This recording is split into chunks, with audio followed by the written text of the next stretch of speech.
everybody. I'm Sean Reynolds from Sportsnet, joined by Ken Weeb from Sportsnet. Together we are Kenny and Renny, and this is the Kenny and Renny third round of the Stanley Cup Playoffs Tee-Up edition, and it is so nice to have a Canadian team to cover in this here. I mean, it's 2 years in a row that we've, as Canadian hockey fans, if you will, that there's a team to have interest in. I know that there's going to be a lot of Jets fans who we know this from the series last year, Ken.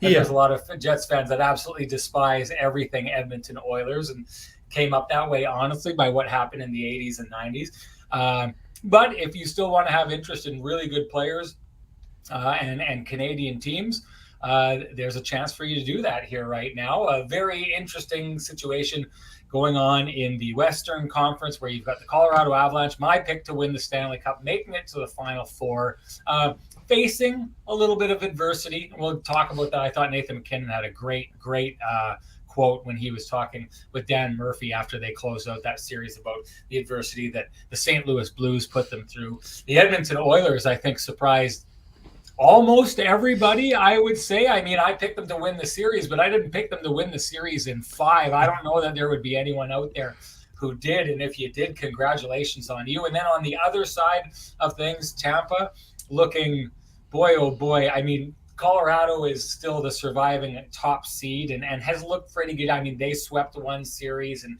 win another series against a really, really tough team that knows how to win in the playoffs, has won a cup recently. But I still think at this stage now, you have to kind of turn and think maybe the Tampa Bay Lightning are the favorite. And then they go up against this plucky Rangers team that you just cannot, drive the stake through their heart. The thing that stands out to me most, Ken, and we talked about it before you got on, but 5 win or go home games this team has survived to get into the third round. If you were a Winnipeg Jets fan when the New York Rangers were down 3-1 in their series against the Pittsburgh Penguins, I don't think you were thinking you were getting a first-round draft pick in that Andrew Kopp trade, and yet here it is, because the New York Rangers do not die and seem to get stronger and stronger as the series goes on.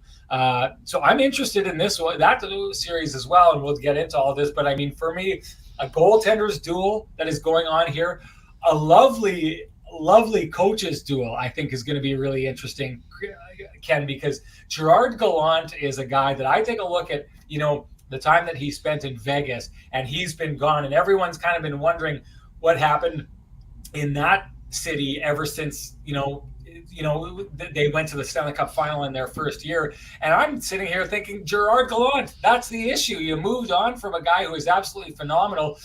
All he's done since he left there was win. He took Team Canada and won world championships with them last year. And now in his first year with the Rangers has them farther than I think that they should be. We can debate that. We'll get into it. But John Cooper is the other guy who, the mastermind Barry Trotz seemed to get close to taking him down last year. But John Cooper is a really good coach. And I thought he fully showed it in that last series against the Florida Panthers. So a coaching duel there, lots to talk about. We'll get into all that, but before we do that, Ken, you have to have your say, but I just want to tee up what's coming up after that. We got Mark Spector, our Sportsnet writer for the Edmonton Oilers, who's going to help us drill down to how the Oilers are where they are and what they need to do to get to where they want to go. And we also have our main guys, Hammy and Scott Billeck, joining us after, because everyone wants to hear our picks and see us go after each other based on how our picks turned out in the last round. But Ken, just your thoughts before we bring in Spec.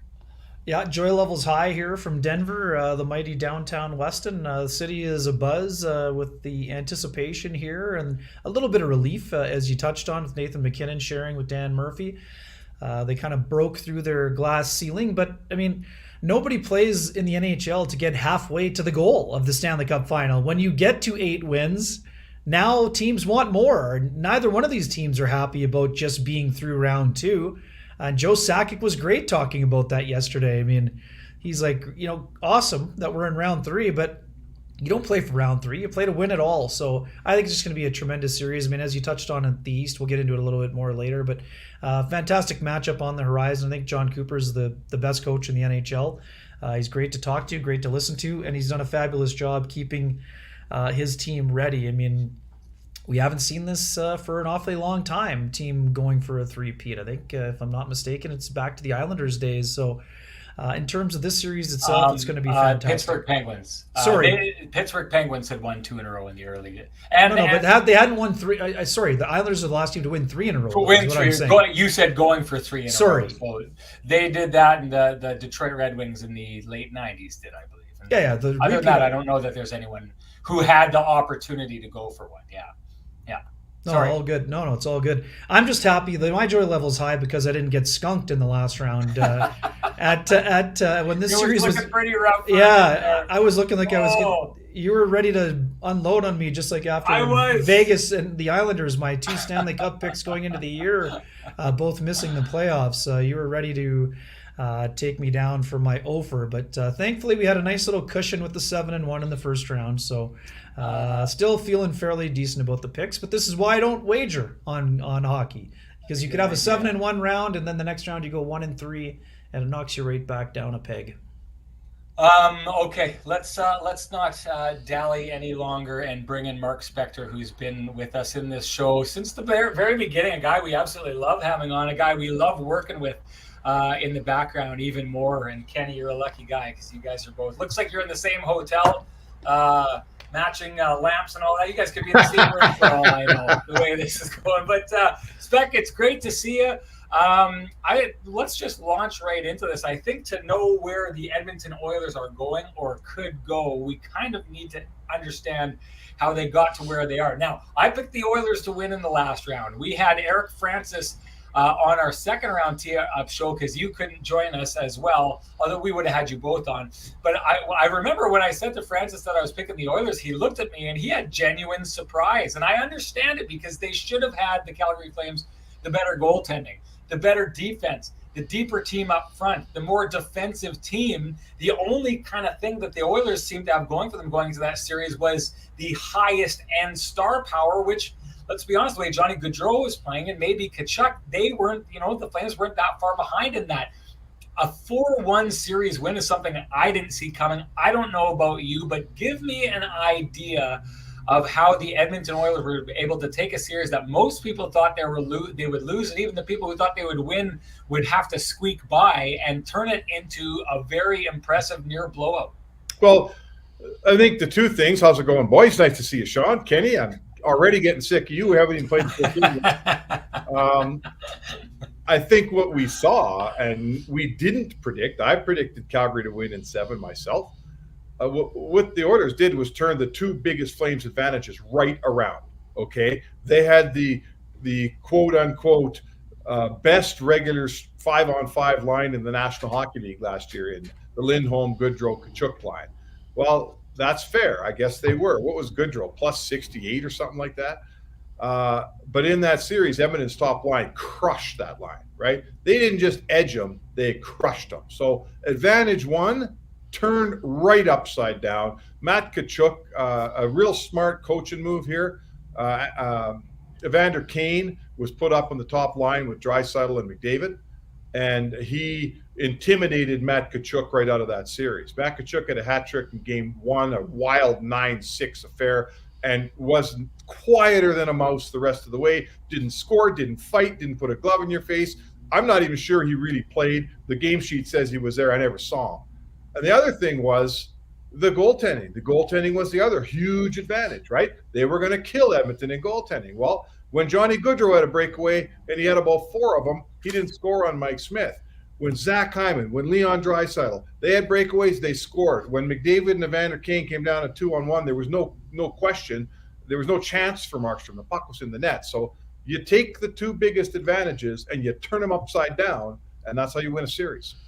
Spec, one of the third potential advantages that people thought was the experience of Daryl Sutter in that series. And I'm blown away by the job that Jay Woodcroft did in terms of some of his tweaks that he made to the lineup. But to me, the biggest thing was the composure that Jay showed after game 1, where it could have been 9-2 or else it could have been 12-9, essentially. Yep. I love the way he handled himself. And I asked Leon Draisaitl about it yesterday on the podium, and he gave such a great answer about how he's been able to instill that culture. What have you seen on the ground since Jay Woodcroft took over as head coach, and his ability to instill that winning attitude with a group that, quite frankly, has struggled with that element in the last few years?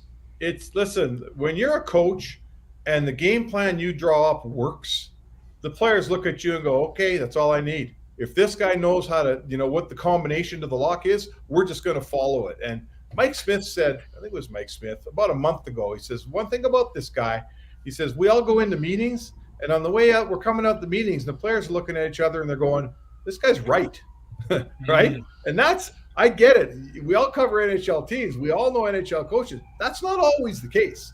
There's usually a couple guys in the room going, not this stuff again, right? So he's earned their confidence, and his game plan works. When Draisaitl gets hurt, he makes some in-game adjustments against LA, and they work.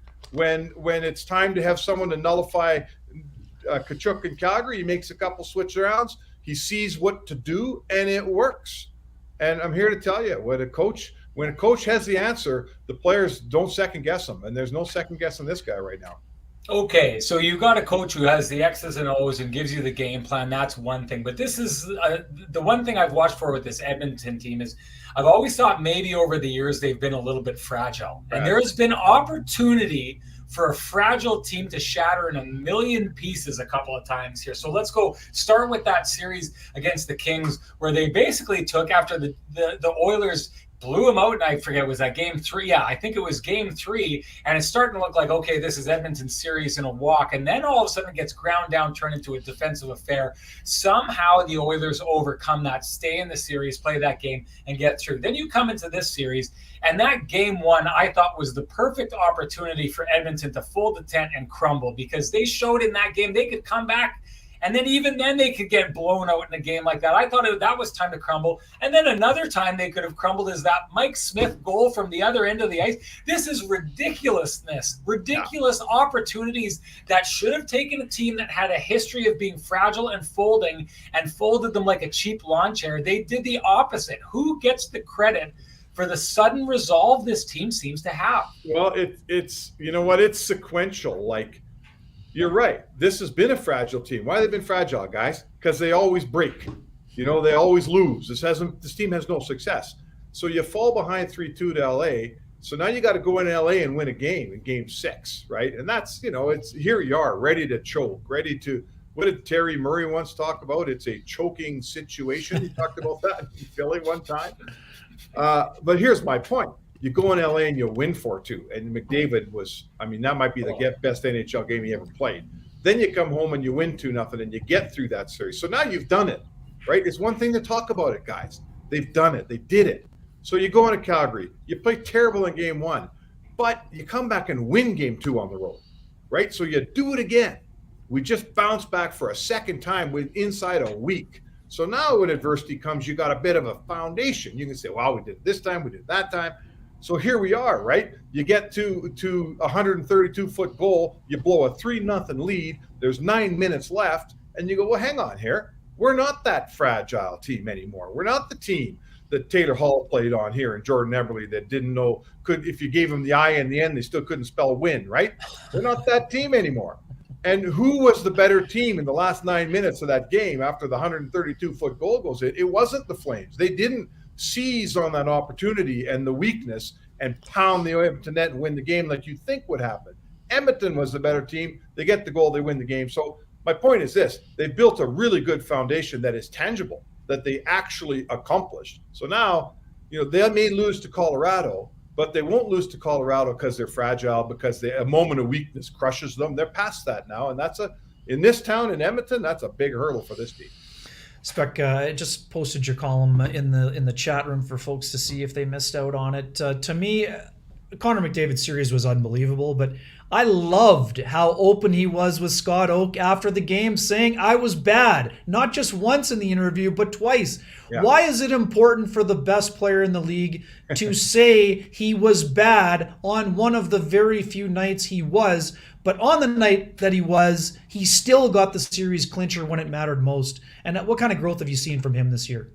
Yeah, so that's a little window, right, guys? Like, we've all watched young players come to the league, all of us, for years. And, Mark Spector comes in, he's 18, and he's up on the podium, and the lights are shining bright, and we're asking him questions, and we're looking for adult answers from a kid. And, imagine times 10 with McDavid, right? And these kids come in, and they're not ready mentally to be the face of the NHL like Connor McDavid's been asked to be. And what we're seeing here is is a little taste of a kid that's grown up. He's confident enough to say, I didn't play very well. He's confident enough to let his guard down and have a laugh with Scott Oak. He wouldn't have done that 3 years ago. And his game now, he's confident enough to say, you know what, I got to get better in the face-off circle. Well, he did that. I gotta bear down and be a 200-foot player. It can't just be about everything from the defensive blue line that way. It's got to be this way too, right? Now you look at his game. He has an all-around game. He's more of an all-around person. You get it? Like, he's grown up. He's 25, man. He's been in the fire. He's suffered through the heat. Now he's an adult, and his team's playing like adults. And when you do an interview with Connor McDavid today, you're doing an interview with an adult. I've certainly noticed the difference, and obviously you guys have to. This is the last one for me having anything to do with that Calgary series, because we got to move on and focus on what's ahead. But you made a comment about Evander Kane kind of, I don't know if you said bullying, but it feels like bullying Tkachuk out of that series. I said this to Ken earlier on. Tkachuk had that great game, and he had that burn on Kane in the penalty box where he talked about, his financial situation. Yep. And I likened it to that episode of Seinfeld where George Costanza realizes when you hit a high, you drop the mic and get out of the room and you never come back, leave them wanting more, right? Well, I think Tkachuk left Flames fans wanting more the rest of that series. But I'm interested in your take that Kane kind of bullied him out of that series. What did you see that he took a guy who is supposed to be maybe the NHL's greatest pest and neutralized him? Well, I'll tell you, did you see him being a pest, right? In the 9-6 game, there was a play that I remember where there was a penalty on Connor McDavid. And of course, everyone comes around him to try to get McDavid to take a penalty and even it up. That's what NHL players do, right? When a minor has been called. So Tkachuk put his glove in McDavid's face, and I thought, that's what Tkachuk does. That's what they pay him for. Good for Tkachuk. Go wash McDavid's face. Maybe you get the minor. That was in game one. In game two, Evander Kane was lining up next to him every shift, right? Because they went best line on best line. And look, I'm not here to beat up on Matt Tkachuk. He didn't have a very good series. I don't need to tell you that. Go over to hockeyfights.com and go look at the list of guys that he goes with, right? And then go over and look at the list of guys that Evander Kane goes with. And Evander Kane, in his years, I'm not calling him a heavyweight. He's a good, tough, strong middleweight and a pretty good scrapper, but he's fought Ryan Reeves and he's fought Eric Branson and he's fought a couple of real big, tough guys out of his weight class. So when he comes to Tkachuk, right, and says, I'm ready for you, let's go anytime, he's not Klingberg, right? And he's not Raffle, and in the Battle of Alberta, when and this is fact, not opinion, in the Battle of Alberta, when Cassian's looking for Tkachuk picks Ethan Bear and fights him instead. And that's just a matter of record. So, you know what? I'm here to tell you, Tkachuk didn't want any part of Kane. You watch those games, you would have seen it. And I think that Tkachuk, like everybody else, will grow up here and learn that, you know what, I can do this. But in that series, he couldn't do it and he didn't do it. And he needs to change his game if he's going to be a superstar, because it's one thing to play well in the regular season to get 40. But when your season ends like it did in Calgary, everyone's forgotten about those 40 goals awful quick. Spec, we talk about McDavid, and rightfully so, but what stood out to you about Leon Draisaitl's series? I mean, the fact that he had set that record for assists in a series with 15 in just 5 games to go along with those 2 goals. Never mind the fact he did it on one leg. I mean, how about the steps that Leon is taking, both as a player and as a leader? I mean, this is a guy that could put up points, but right now he's he's a real play driver, and I look at him as one of the biggest leaders on this Oilers team right now as well. Well, listen, he's Messier to Gretzky in terms of being overshadowed, right? I think he had 17 points in that series, in a 5-game series. I mean, can you imagine? 17 points in 5 games. Well, only Gretzky at 18 and Rick Middleton at 19 have ever had more in the history of the game. So, you guys will watch him here now every night. You've watched him a lot, I know, but he's that guy that the game ends and you look at the score sheet, he's got 3 or 4 points and you go, man, like, he's not nearly as dynamic as Connor McDavid. He doesn't bring you out of your seat, but he slows the game down to his speed. When he's playing with a high ankle sprain, he had to slow it down even more, and he did. He controls the puck. He keeps people, his stick's way out here and his butt's way out there, and you can't get near the puck. He's just, watch him every shift. He's such a good player. And he's a 50-goal, 100-point man, not once, but twice. To me, that's the finest player maybe in the league. The guy that can score 50 and get 100 points. Like, how many of those do we have anymore, boys? You know what? I just want to make a quick point on what you're talking about there. The one thing that stands out to me, like you're saying, he's not dynamic, but that setup that he does, he goes behind the net and sets up Darnell Nurse in that last game. To your point about having that big butt, you're talking about the guy who may win the award as the defensive centerman or the defensive forward, the Selke Trophy this season on him. And what I find so amazing about him is that he's able to go at his own pace and keep guys further away from the puck while he has it than I think anyone else in the league. The way that he protects the puck and the room he gives himself at whatever speed he decides to skate at absolutely blows me away. Anyways, I thought that was a good example of what you're talking about. And the pass he makes in overtime to McDavid, right? Yeah. He knows he's going to get clobbered by Hanifin, and he puts it right in McDavid's tape. I don't want to sound like a homer, and I won't say he's the best passer in the National Hockey League, but I'm going to tell you, I don't think there's anybody better than him. Yeah, that's a good point. Okay, let's launch into this, move and look forward here. Just before we get into drilling into the details, give me just your idea of what the Oilers are heading into this series and what you think they need to do to succeed. Well, I'll be interested to see the matchup. The first matchup is interesting to me. Does Bednar, who gets the choice tonight here in Denver, does he go McKinnon's line against McDavid, or does he go Kadri against McDavid, right? Let's find out. I don't know what he'll do.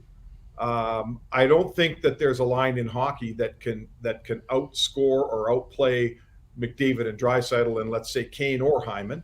But the one that the Avalanche have might just be capable of taking a run at it. So, listen, will they get looks on Darcy Kemper that he's not seen yet, right? He's got a 905 going up against Nashville and St. Louis. Well, now he's facing an offense that's, I would say fair to say a step up from both of those. Oh, yeah. If he's 905 against Nashville and St. Louis, how's he going to do against Edmonton? I'm interested to find out, boys. For sure. And I don't think that Bednar will shy away from the matchup, but I think he might like the Kadri matchup better at times, Spec. But I do think they're going to go head-to-head at various points. And for me, the concern for the Oilers, and I know they're obviously paying attention, Ryan O'Reilly is still one of the best checking centermen in the NHL. He lived in McKinnon's hip pocket all series, and he kept him off his game for the better part of the first 3 games. Then you had the ridiculous hat trick and 4-pointer. I mean, for me, can the Oilers collectively find a way to check McKinnon? Because for me, I think that McKinnon in this series has the ability to go off the way that Connor did last round against the Flames.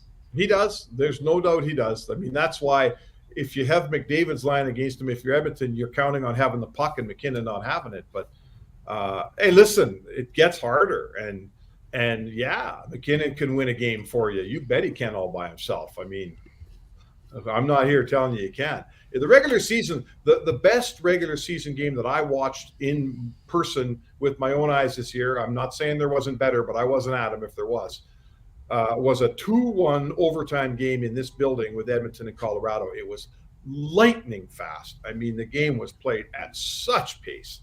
Ended up in overtime. Kadri made this brilliant move where he skated up to Darnell Nurse and ripped the helmet off his head. Darnell Nurse had to leave the game. And before he got to his own bench, McKinnon scored the OT winner.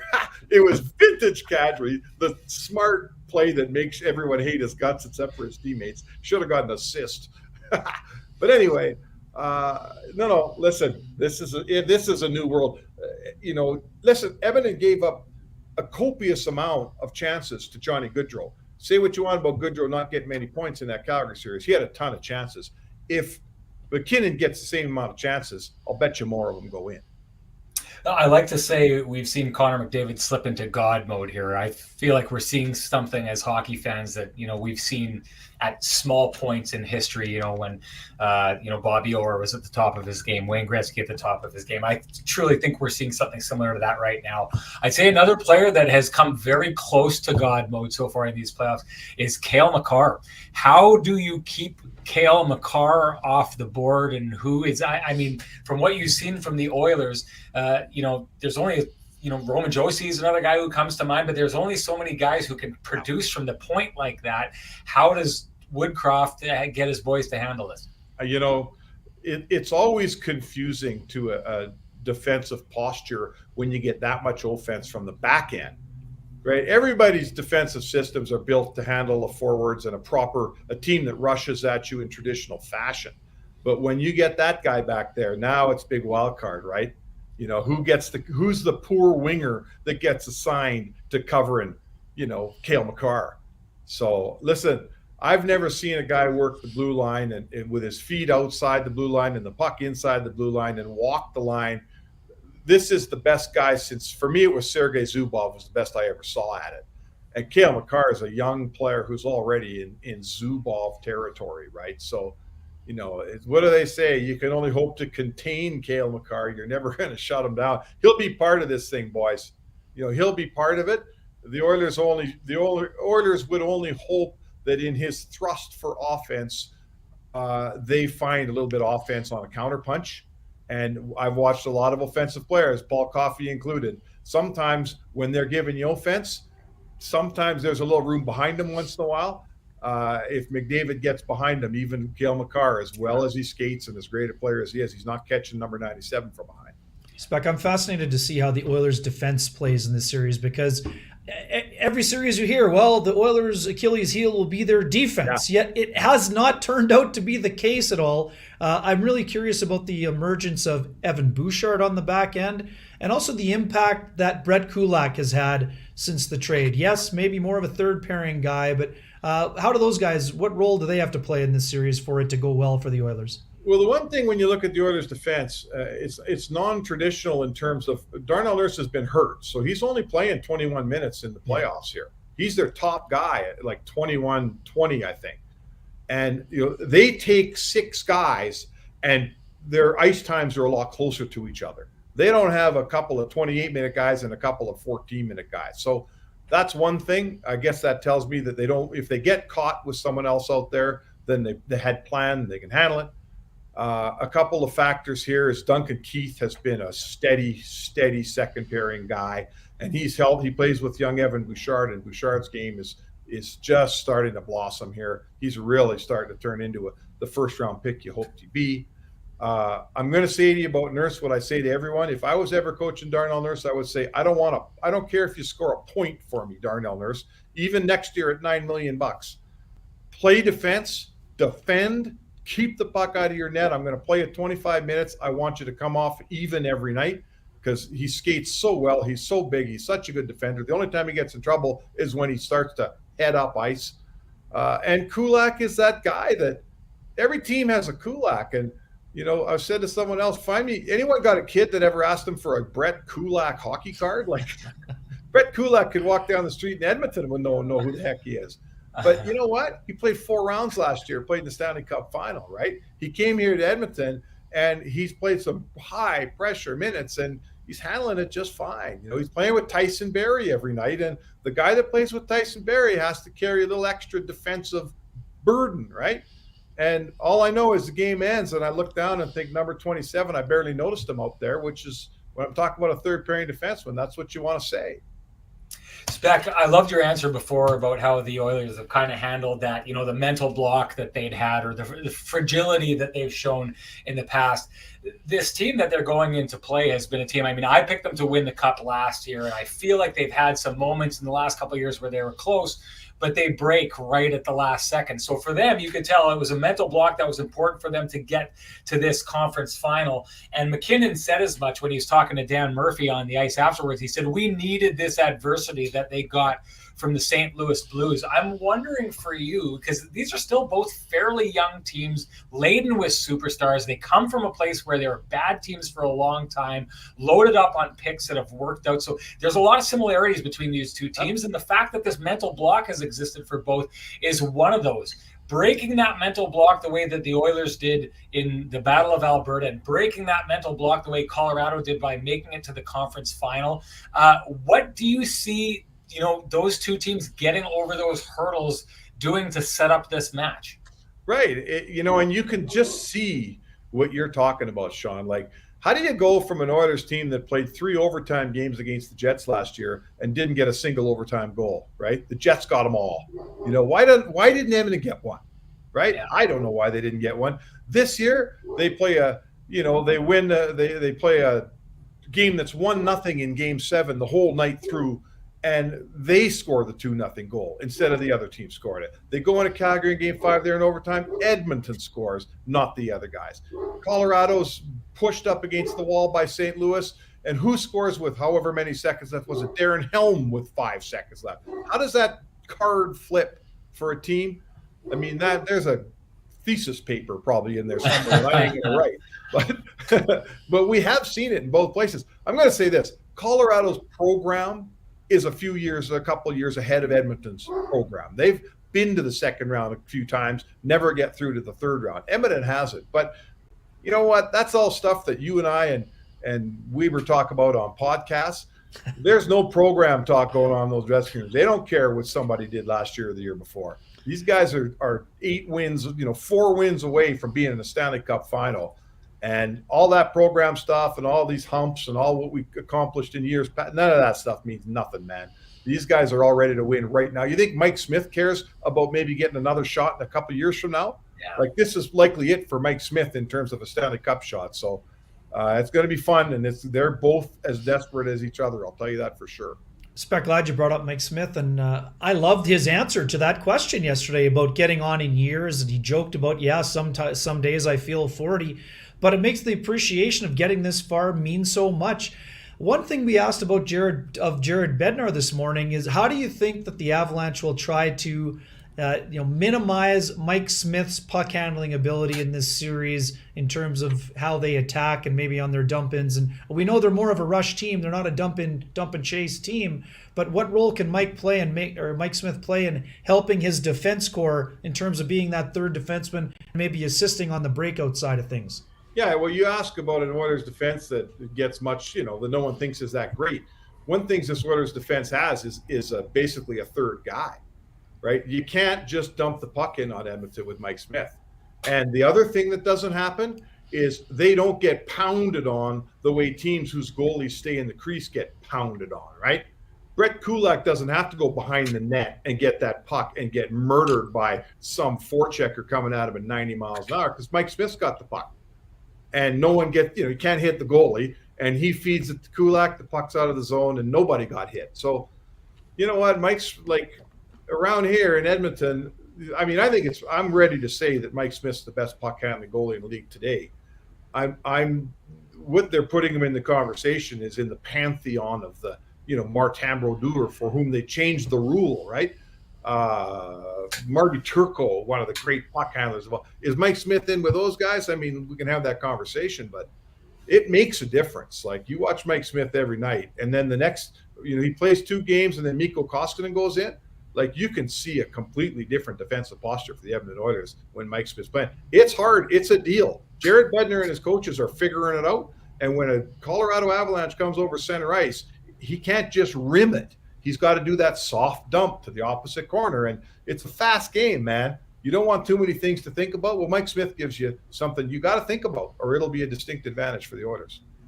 Spec, I like this comment from T. Will, who says, I think Colorado's scoring depth and Calgary's scoring depth are not on the same level. I think I would maybe agree with this, but it makes me think about how the Oilers got past that supposed depth they weren't supposed to be able to match up with some pretty interesting performances up and down the lineup. I thought Ryan Nugent-Hopkins has been phenomenal in the playoffs so far. So give me an idea, who are the players, because we talk so much about Draisaitl and McDavid, and Kane has definitely forced his way into the conversation, scoring the way he has. Give me some of the guys that you think are doing a lot of the heavy lifting behind the scenes, depth-wise, for the Oilers, and why they may just be able to match up against the depth of the Colorado Avalanche. Well, it's funny because the best 2 Flames in the series were probably Michael Backlund and Coleman, 2 depth guys, right? And you know what? I'll say this: Edmonton's depth guys they've done the job defensively. They've kept the puck out of their net pretty well, but that's a big issue in this series, right? You watched last series, Comfer scoring goals, Helm scoring goals. The old playoff cliche goes that there's a new hero every night, and it can't be 97 and 29 and Kane and Hyman every night. Ryan Nugent-Hopkins jumped in. He won a game for him. That was good. But I would say that the call goes out to a Warren Fogle to bang something in here, right? Josh Archibald, I mean, he barely played this year, and he's behind. But if he's going to play, he needs to catch up, and he needs to give me a goal or two in this series. Zach Kassian was around the net quite a bit, and he doesn't get much ice time. And I'm not expecting 5 goals in a series here, but I'm expecting 1 or 2. That's how you win. Like, I remember watching guys like Travis Moan score big goals for Anaheim once in a while. And the teams that win get that guy. In Edmonton, that guy's name is Kassian. That guy's name is Fogle. That guy's name is Archibald. That guy's name is Ryan McLeod, right? Those guys have played okay, but they haven't produced okay. Now we're into the last bit here, the last 4 teams. Those guys are going to need to kick something in once in a while if Edmonton's going to get through. Yeah, just a quick one for T. Will. Having covered the last series remotely, Colorado was having the same questions. They had one bottom 6 goal going into Game 6, and it was scored by Logan O'Connor. But in Game 6, 2 from Compher and the game winner from St. Andrews product, Darren Helm. So it's not I don't think it's a night and day difference in terms of depth. But right now, the Avalanche depth is maybe a little bit advanced in terms of scoring. And the other thing, Sean and I talk about this all the time, the way that Craig Berube has his machinations with his roster, whether it's inserting a healthy body or changing his lines. Jared Bednar had some of that last round too. Logan O'Connor was a healthy scratch before Game 3 when he scored his goal. He had healthy scratch Andre Burakovsky, and then he came in and played very well. So, and they got guys like, Nico Sturm was in early and then he was out. And they got this team's so deep that Alex Newhook can't even get into the lineup. So, yes, they do have depth, but I'm with you. I think that bottom 6 is important.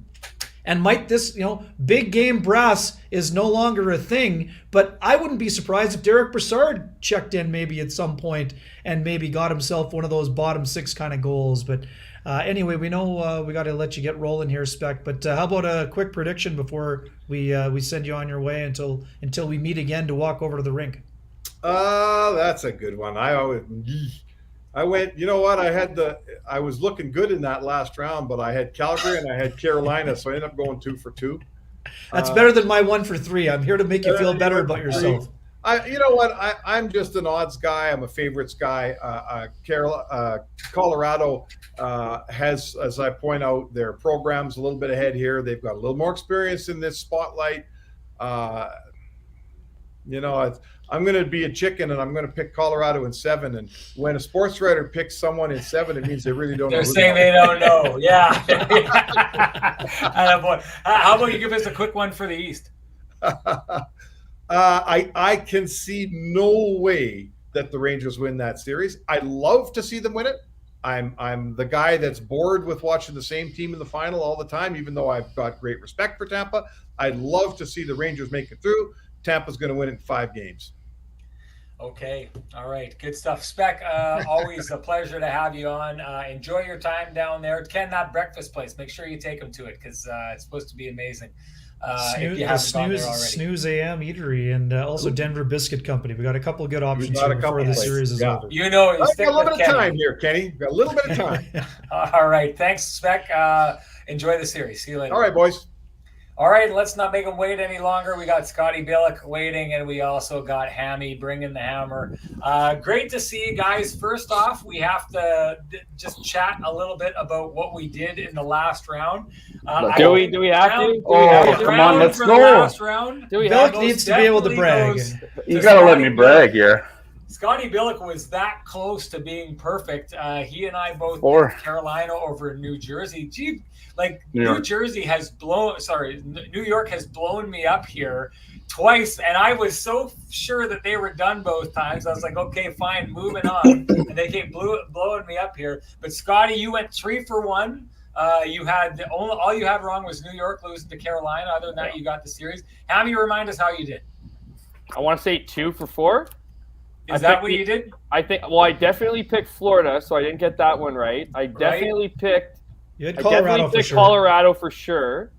So they would have won. You didn't have the Oh the wait, Oilers. I think You I'm didn't one. have the I think Oilers. I'm 1 for 3 then. I believe he's one There for you go. 3. One I for checked the three. receipts Yeah, before. yeah. Hey, the also, start. hang on a second. Hey, Scotty, good job. You have the lead, but come on, act like you've been But- there before, okay? but- Act like you've been there This before. is like saying how to Sean on a golf course when he beat you. yeah. Come on now. He didn't beat. Well, not only was he I didn't- right, I he was didn't- really right. I So said where was- Tampa He in 5 didn't and beat me. 6. He didn't beat me on the golf course. Hang on a second. He was leading after 2 holes on the back 9. You still were in Not baffled. leading for the entirety of the 4 round. of the back 9. On the What did you back get wrong? 9, after couldn't even- 4 holes. After 4 holes, I was having a better But back he, 9 than you. he still couldn't handle it. He still couldn't handle it. Anyway, no, I thought, yeah, go ahead. Kenny goes 1 for 3 as well. I went 2 for 2. That means, Kenny, after 2 rounds, you and I are tied in our series because you finished 1 ahead of me. You went 7 for 8 last time, 1 for 3 this time. Scotty, you went 7 for 8 last time, and now 3 for 1 4. this time. Clubhouse leader. 3 for Clubhouse 4. leader. Hammy, do you remind us how you did in the first round? I think you and I were both 6 and 8 as well. Yeah, I think it was definitely less than Kenny. So Hammy is 1 behind both Ken and I. Scott is 2 up on Ken and I, which means like this is 2 up with is 3 to hard go? overcome. That's With so 3 tough. to go. This is the only people who believe. Hey, we don't can get start the back- victory lap yet. Don't start the victory lap just yet.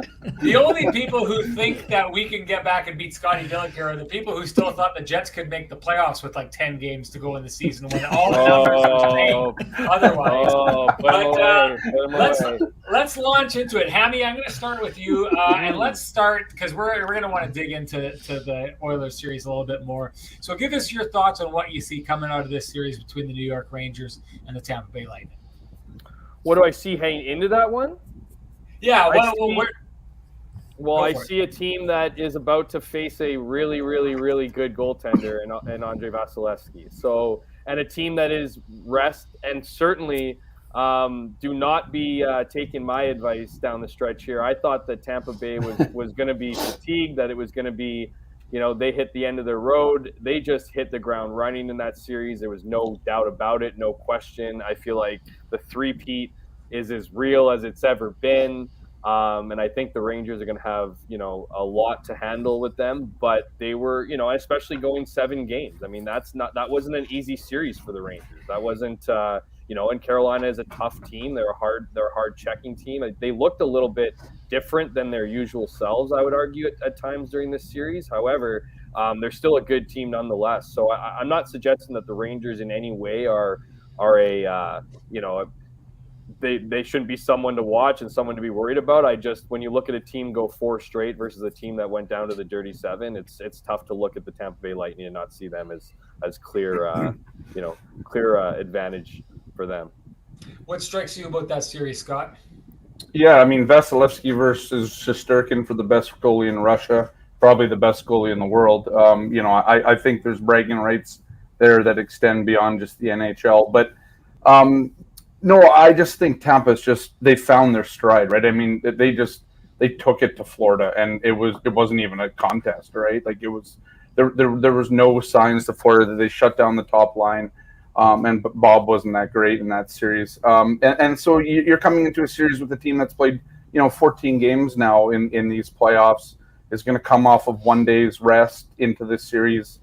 But, I am wary about that first game for Tampa too, just because you haven't played in such a long time too. But I just think, the Rangers are good and they've shown it. They beat Carolina, which I thought was, surprising, but at the same time, maybe not really, given how Carolina kind of couldn't get it done on the road. But I just think that Tampa just has it more than, and I think there's, when is fatigue going to set in for New York? I mean, that's a tough schedule to play. That's a lot of games, a lot of tough games, a lot of elimination games that they've faced in this. And so, I'm interested to see how it goes, but I think Tampa's just too strong right now, and I think they want to be. I think there's something you said. I heard Spec saying, "Oh, you want this team out." I want to see Tampa win 3 in a row.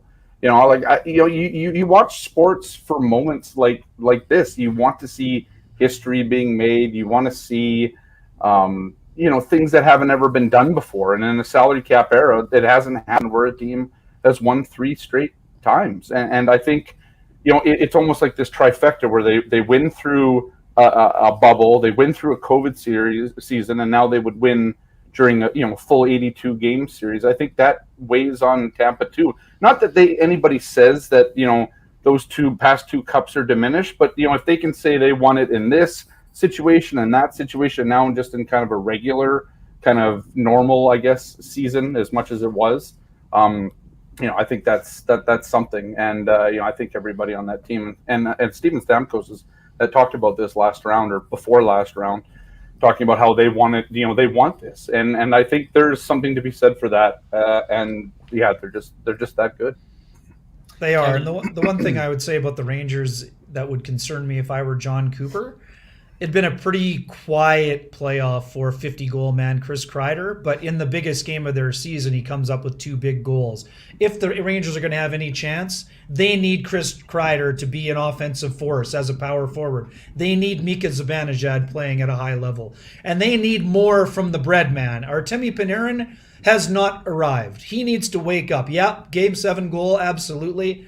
He is their offensive wizard. He needs to get going if he wants to have the right end of the handshake line with Nikita Kucherov that he did when he was with the Columbus Blue Jackets. Speaking of pictures that are going around in circles right now. The other thing I'd be concerned with, it's funny, rest versus rust, and where's the line, and how much time is too much time. I mean, John Cooper said it on the Jim Rome show. He said it with Jeff Merrick. He's never had a situation where his team did the sweeping and that they had to wait all this time. And the one thing for me, guys, with going up against Shesterkin, Vasilevsky was great against Florida, but he was sub 900 against the Leafs. I mean, would there not be some concern after? I know, yes, you're getting all refreshed, but again, Vasilevsky is the best goalie in the playoffs until proven otherwise. But that would be the only other chance the Rangers have is if Shesterkin is out of his mind and somehow wins the goalie battle. I've never seen Kenny lose it so much like that. My heart rate's going right now. Let's go. Wake up. Jeff, I'm so happy to be on. Hey, I'm up, man. I'm up. I'm so happy to be on the road again. This is just fantastic stuff. Actually, no doubt. being in an interview room with actual players in the playoffs and the conference final, let's go. And I have to say this quickly. This was a classic moment in that series against Vegas where before one of the avails, when they had those stupid chairs that when you put your hand down, that I had the yard sale in Vegas, okay. and Patrick Laine was like, "Oh, we're gonna put that on YouTube." Scotty, your post media colleague Rob Tychkowski almost had the same thing happen with McDavid and Draisaitl on. He saved himself without going fully to the ground, but it was one of those moments that made me have a chuckle looking back into the hot tub time machine. Shesterkin was sub 900 in his series against the Penguins as well, wasn't he? Yeah, I believe so. I don't think he was that great. He in had that a series. really hard time at the front end of that series. Now, unless he was out of his mind towards the end, he had like 60-some saves in the first game, right? Right, but I know for a while there he was well under 900 into the eights. So I don't know. I kind of see those two goalies both having started off slow and woke up. I'll say this: the New York Rangers completely and utterly have my respect. I mean, a team that survives 5 winner-go-home games the way that they have is like, that is a team that braces its spine and calms its mind, and that's a dangerous team. A team that has been able to do that against whoever they've done it against, that's a dangerous team. And the Carolina Hurricanes are no joke. So for them to kind of last through those last 2 games the way they did, I think we all looked at the Pittsburgh series and thought once Trouba took Crosby out and he was never quite the same after that, I think we could look at that series and say, okay, maybe they got a little bit lucky and they survived those 3 games because one of the best, if not the best, hockey players in the world was taken out of that series, but B, they were playing a third-string goalie that entire time, which is going to wear on you the longer the series goes on. Maybe you could blame it on that. I don't think there's a lot of blame to go around. This is just straight up. They faced a really, really tough Carolina Hurricanes team who, by all indications and all the stats and markers, should have been the better team in that series and stared them down and beat them. This is a dangerous team. The other thing about this, we touched on it quickly before this, but I think Turk and the coaching job that he's done with the New York Rangers, what I see here is a guy who's figuring out teams as he goes, putting in a better game plan and watching his team get better and better and better as the series went on. I think Jets fans, you should have seen this happen already, because it's what they did to the Winnipeg Jets in the Western Conference Final when he was back with Vegas in 2018. This is a guy who knows how to adjust and get a different game plan and try and take away another team's strengths and turn them into weaknesses. They most definitely did that against the Penguins team that was scoring like crazy to start the series, and against the Carolina team that could not score down the stretch once he had them figured out. Here's the problem. He's got to do that against John Cooper, who has also learned that same trick. So if it's a coach versus coaches battle, I think it's a little tougher for Turk to get over the hump against John Cooper. Goaltending wise, if it becomes a goalie versus goalie series, I like the chances of Vasilevsky coming out and being just as good as Shesterkin. If it's a star versus star battle, the way I'm seeing things right now, you're right, Ken, that we're still waiting for Panarin to wake up. But Mika Zibanejad, man, I love this player. He is phenomenal. Just love watching him down the stretch here. He's been great. Chris Kreider showed up right when they needed him to in that series. So that's almost maybe sawed off for me. But, here's the thing. Braden Point, we don't know whether he's going to play or not, but the Tampa Bay Lightning showed that they can get it done without him. But if he comes into the series, he's a guy who can win a series all by himself. But look at the guys that helped get them over the hump through the playoffs so far. I mean, the big rig, Pat Maroon, scores a huge goal in that Game 4. Nick Paul has been absolutely phenomenal. The guys at the very bottom of the list. We talked about with Spec about the depth in the series with the Oilers and the Colorado Avalanche. And Colorado Avalanche's depth kind of showing up, and Ryan Nugent-Hopkins winning a game. You are talking about the very last guys on the depth chart for the Tampa Bay Lightning, who are helping them win games and win series. They are firing on all cylinders. Scott, I agree with you. I think that they are extremely, extremely well put together right now, rested. I don't see them being the kind of team that doesn't come out of that properly. They're too well coached. They too much know what's on the, up for grabs here. And that's the last point I will make. I loved the comment from John Cooper in that Toronto Maple Leafs series where they're going into the 7th game, and they got asked if maybe there's not enough resolve on a team that already has 2 Stanley Cups on the shelf back home. And his response was, if we can't see we are on the precipice of doing something extremely special and that doesn't motivate you, I don't know what does. Ever since that comment came out of his lips, I think his team heard that message and they see where they are, the not tipping point, but the place in history they could grab right here, and they're all in. I've got them winning in 6 games. Guys, the only thing I haven't heard from you is what your pick for that series and how many games. Starting with you, Hammy, what do you say? Well, first of all, you forgot Winnipeg's favorite Corey Perry has also been part of that mix. Oh my goodness, he's been phenomenal. He's got he had 3 goals and 4 points in 4 games, 3 goals in the first 3 games.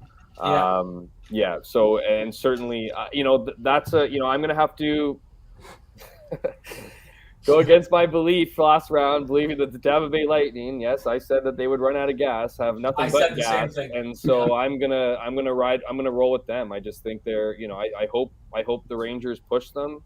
I agree on all your points there as far as what they were able to do when their backs were against the wall. They came out swinging and came out victorious. But I just feel when you look at special teams, when you look at goaltending, when you look at coaching, on a comment on that one, I think Gallant and Cooper, not only do they know their opponents best, they know their players the best. They know what drives their players. If you look at their post-game press conferences and pre-game post conferences, they know what to say to get their players fired up. They know their players are watching, their availability. So, but I have to give it to Tampa Bay. I'm going to go 6 for Tampa as well.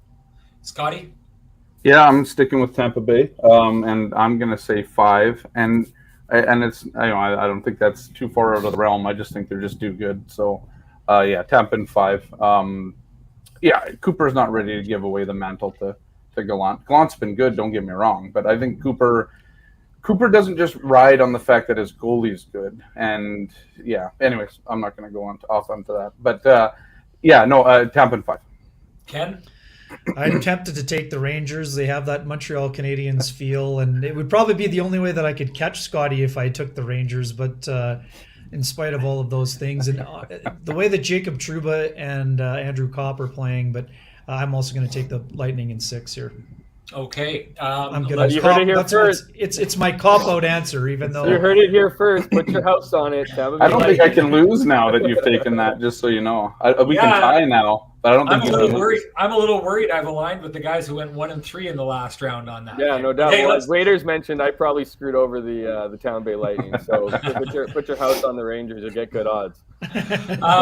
Let's move it on here, Scotty. We're going to start with you. Open buffet. What do you think about this Colorado Edmonton series? Man, I'm interested. There's like 3 storylines going to this series, right? It's McKinnon versus McDavid, and then it's McDavid versus Makar, and then it's like McDavid versus Kadri. And so like those are like the 3 storylines, but like I don't think that's like those are the ones people are talking about. But I'm so interested to see what Evander Kane does in this series, how he just completely negated Matthew Tkachuk in that last series. Like, nobody wanted to mess with Evander Kane, and Matt Cook will tell you why. If you haven't seen why in chat, just Google Evander Kane versus Matt Cook and watch Evander Kane put Matt Cook to sleep. And anyway, Evander Kane has all sorts of problems. I get that, but on the ice, he's been absolutely tremendous in this playoffs. He's one of the reasons why the Oilers are where they are, but I just can't pick the Edmonton Oilers over it. And I picked the Oilers last round. I thought Mike Smith was going to be incredible as he was in the first round. He wasn't as good, but he got the job done. McDavid and Draisaitl can put this team over the top. We saw that in last round. We saw it in Game 7 against the Los Angeles Kings. But I just have a tough time betting against Colorado. I don't care how average Darcy Kemper has been in net with his 904 or 905 or whatever it is. I just think Colorado's too strong. The only team that I think that they can't beat is probably Tampa. But I think that they handle Edmonton in, I'll say 6, because I think Edmonton can just win on sheer, just McDavid and Draisaitl alone on some nights. I just don't think that they can handle the McKinnon and Makar combo, and then Devin Taves. They're a very deep team, Colorado, and I'm not sure where Edmonton's going to get its secondary scoring from, because we didn't really see that in the second round. We saw a lot of top 6 scoring, but we just haven't seen enough offensive production from lower in the lineup, and that's what Colorado will give you. With other players, and I think that I'll go on Nazem Kadri and all the stuff he dealt with in that round. I thought Nazem Kadri showed like extreme maturity, and where in other playoffs it let him get to him. And I'm not saying like the racist stuff and all that, but that stuff wasn't at least we didn't know about it in other playoff series. But the way that he just put his head down and trudged forward through that, very impressive. And I think that's one thing with Nazem Kadri that he's learned, that doesn't matter if he puts a bad hit, because people say that he put Binnington out of the playoffs and all that stuff. Was it dirty? Was it accidentally on purpose? Whatever you want to call it. I thought he was very good in that series amongst everything, but he's just been very good in this playoffs altogether. And so, yeah, I'll say Colorado in 6. Hammy?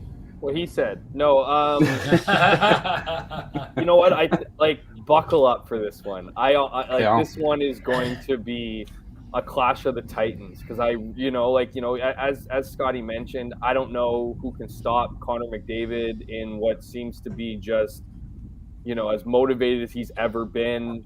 He knows what's on the line. He knows what he's done everything in this league, or a lot of in this league, except for get there, win a chance. Like, there's a lot weighing on him and his legacy.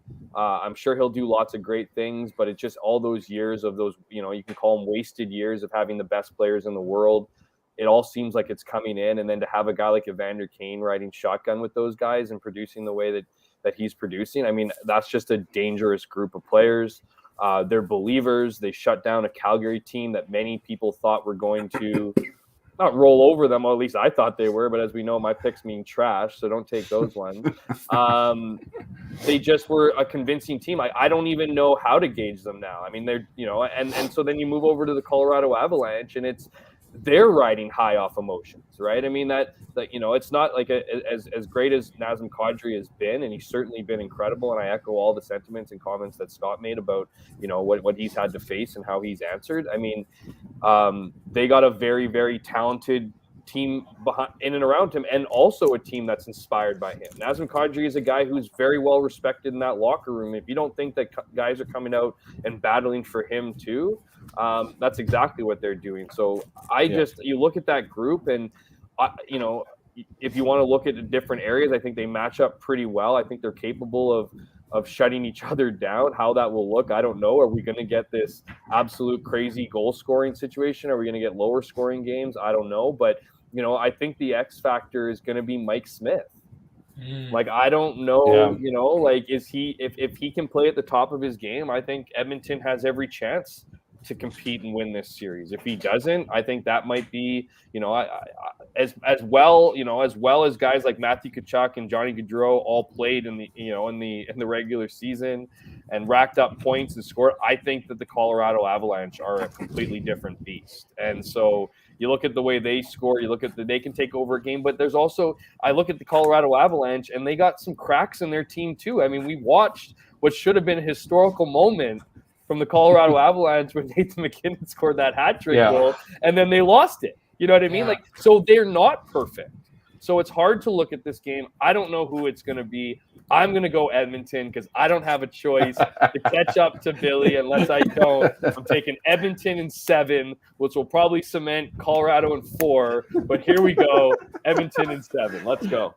Right. I love that call. Now, a couple of things I want to say here. First of all, we talked so much about McDavid and how he's kind of gone on God level here. I'm calling it right now. Austin Matthews is going to win the Hart Trophy. And in my mind, it's ridiculous. I've said this a number of times. The job of sports writers in handing out awards is to properly catalog what has happened in that time and place in hockey. And we are failing to do it properly. We are failing to properly reflect who the best player in the game is. And we've been doing it for a long time. McDavid has 2 Hart trophies since he came into the league. He should probably have 4 or 5 or maybe even 6. He's been the best player in the league for a long time.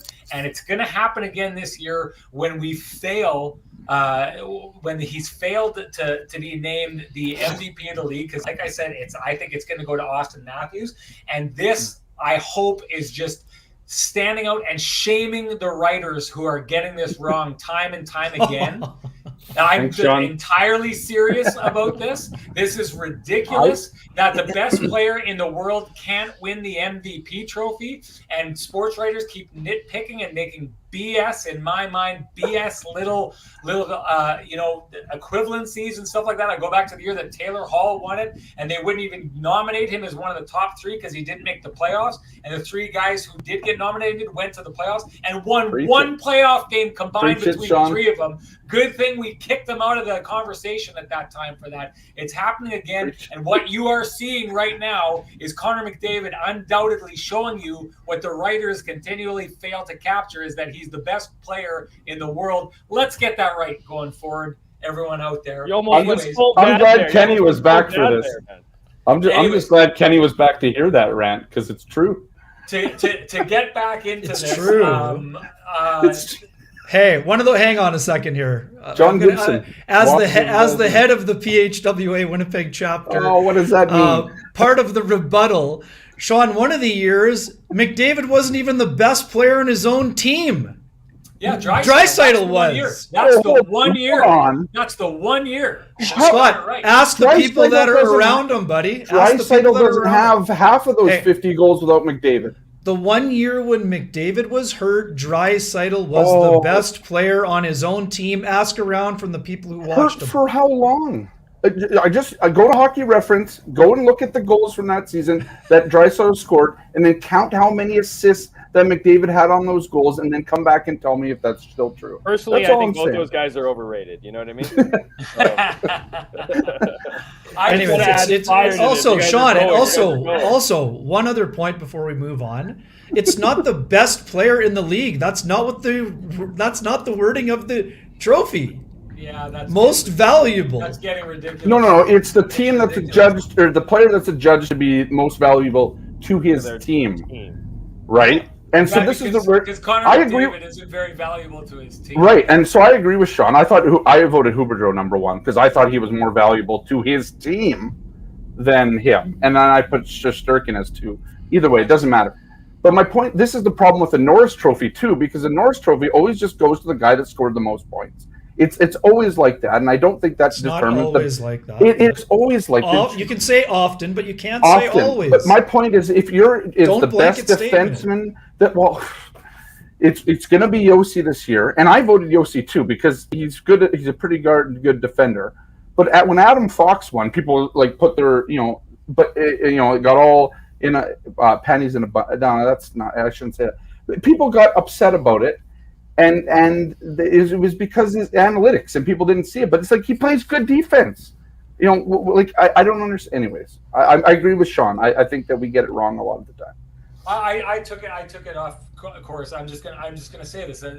I've talked to enough young players, like my nephew, who's like a 14-year-old now, and when you talk to them, you realize that they don't really understand how good of a player Gretzky was. They hear all of this kind of stuff about it, but they think, it's like, well, I don't know, was he that good? And it's like, yes, if you watched Wayne Gretzky play, especially in his prime, there was nothing close to it. There was like insane dominance from a guy who had like every turn, everywhere he went, he was the best player on the ice almost all the time. And that's reflected in the fact he won 9 straight Hart trophies. So back in those days, sports writers understood. I'm going to say this is a misunderstanding of the job and what the point of awarding awards is. It is to properly reflect in a play. No one cares about these little arguments that people make on why this player was more important to the Columbus Blue Jackets than this player was to the LA Kings, because all they see down the road is that this guy won the MVP trophy for the most valuable player down the road.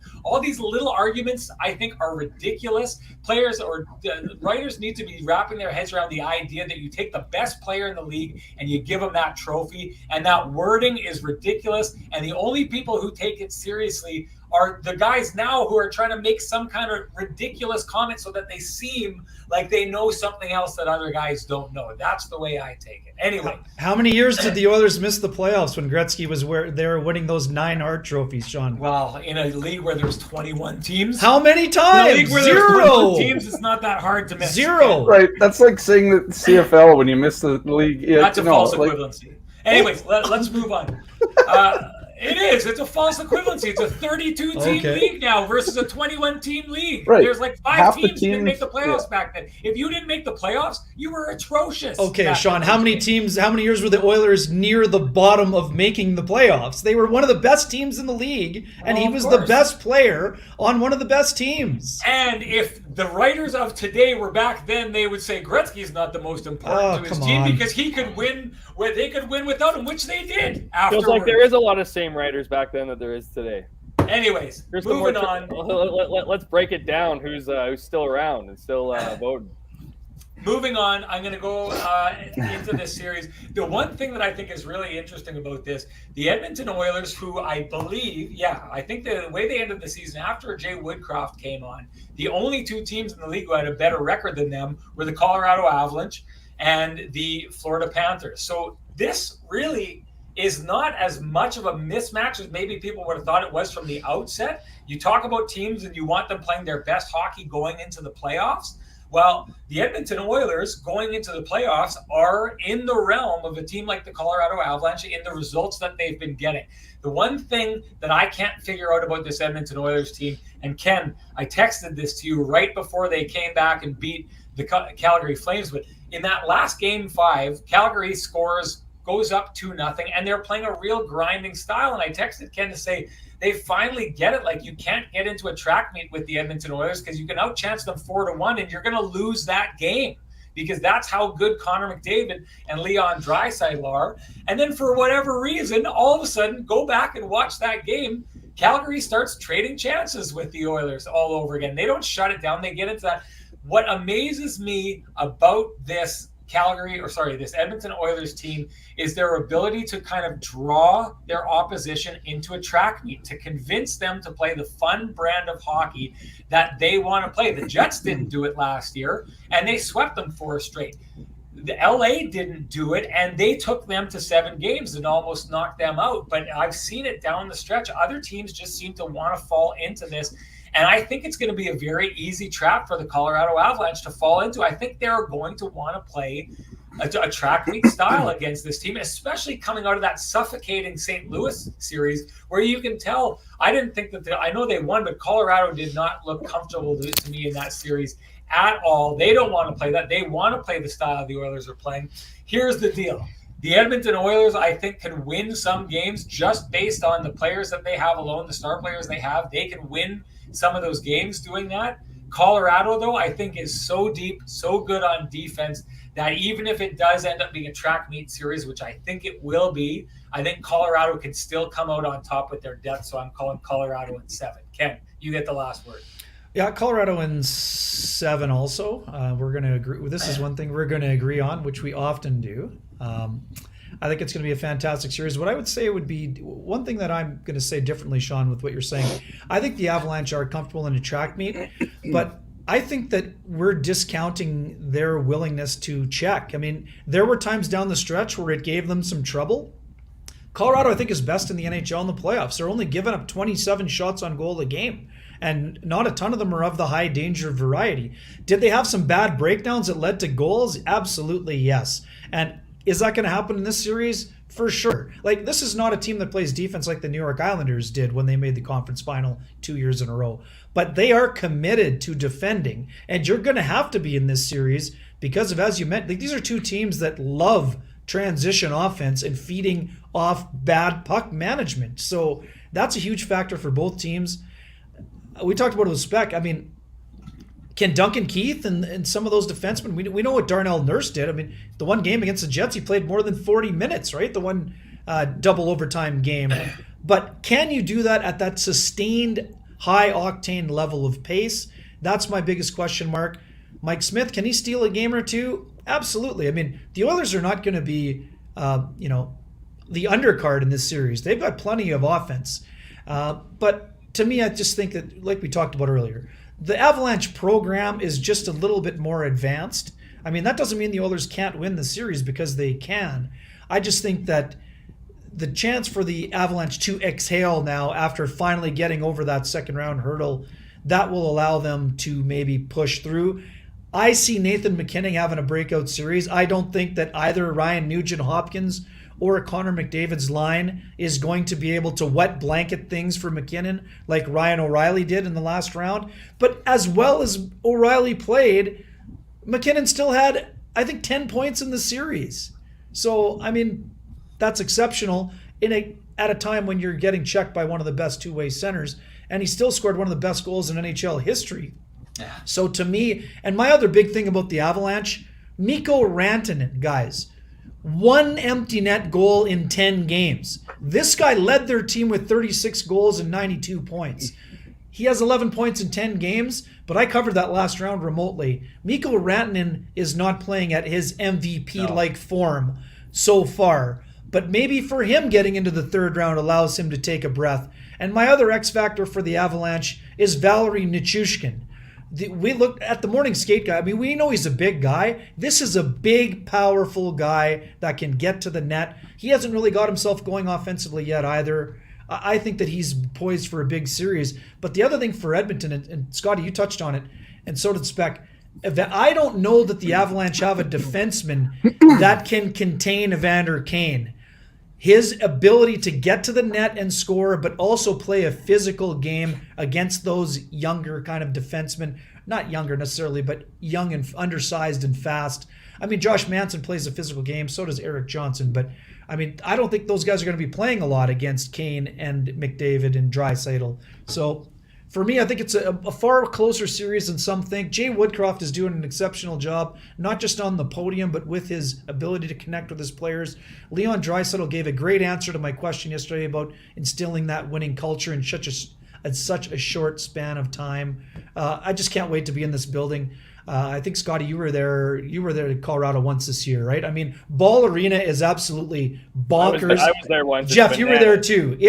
Honestly, I was there for that when the Jets went up 3 goals, right, and then they scored 6 straight, and it was just an absolute show there. Right. So for me, I can't wait to be in the building and feeling that energy. I mean, yeah, sure, I got to cover the bubble playoffs in 2020 in Edmonton. That was empty. I mean, we haven't been to a playoff game since 2019. And Sean, we know what it was like in St. Louis for those 2 rounds. It was awesome there. But this is one of the best atmospheres. And also, too, MSG is going to be absolutely on fire, too, in the Eastern Conference Finals. Same with Tampa. Tampa, great building. And we know Edmonton, also, too, sorry, this is my last trip to the buffet for a while. So I cannot. Hockey night in Canada on a Saturday night in Edmonton in June. Come on, let's go. You heard it here first, folks. The rinks will be packed. Kenny, this might screw me over in my prediction, but you're going to be in the rink. Sean and you guys need to work on your Sportsnet connections. Get a wake up shirt. Sneak it in there with the Hockey Night in Canada towel, put it around his shoulder, and when he gets to his stall, this might be the story we've all been looking for Colorado to get right through the end. Good stuff, boys. Hey, maybe Connor McDavid wants to wear a wake-up shirt. Anyone who wants to wear one from either team, they are available. They are available. Right on. Hammy, Billeck, we really appreciate your insight. Great stuff. I don't think anyone's catching you, Scotty, because we both made Jeff made a different pick, but he would have needed to win next 3 rounds in order to tie you. And so we can right now officially crown you the champion of the picks. Great job. Should I reverse my pick? Should I just reverse yourself a champion? You should. I mean, if you're going 7 games, I've been doing my own damage all rounds. Why wouldn't I kill myself momentarily?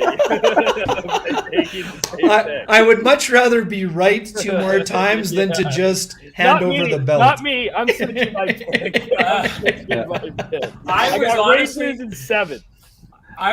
You are? I put the Rangers in 7. I am almost tempted to give myself a chance. Just so Billy can go to the end potentially and get, so we don't have to crown him yet. We're gonna. I love it, Hammy. You're a braver man than me. You're a braver man than me. Yeah. Listen, placing a bet and then placing a bet against your own bet. But I said, they've been self-inflicted wounds all playoffs, Scott. So why not go for it? Yeah. I love it. I would have switched and gone Oilers, except my pick at the beginning of the year was Colorado to win the Cup, so I can't defer from that. Can't change on that. Anyway, guys, really appreciate your time. Ken, enjoy yourself down there. Keep up the good work, my friend. Looking forward to doing this when we head into the Cup final, and hopefully Hammy and Billeck. I know, Hammy, you're really busy with the Bombers now, but we're hoping you'll be there to join us. Thanks so much, you guys. And chat room, thanks for being there and checking in. It's great to see everybody. Great to see all the names that we recognize. Hopefully we'll be talking to you soon.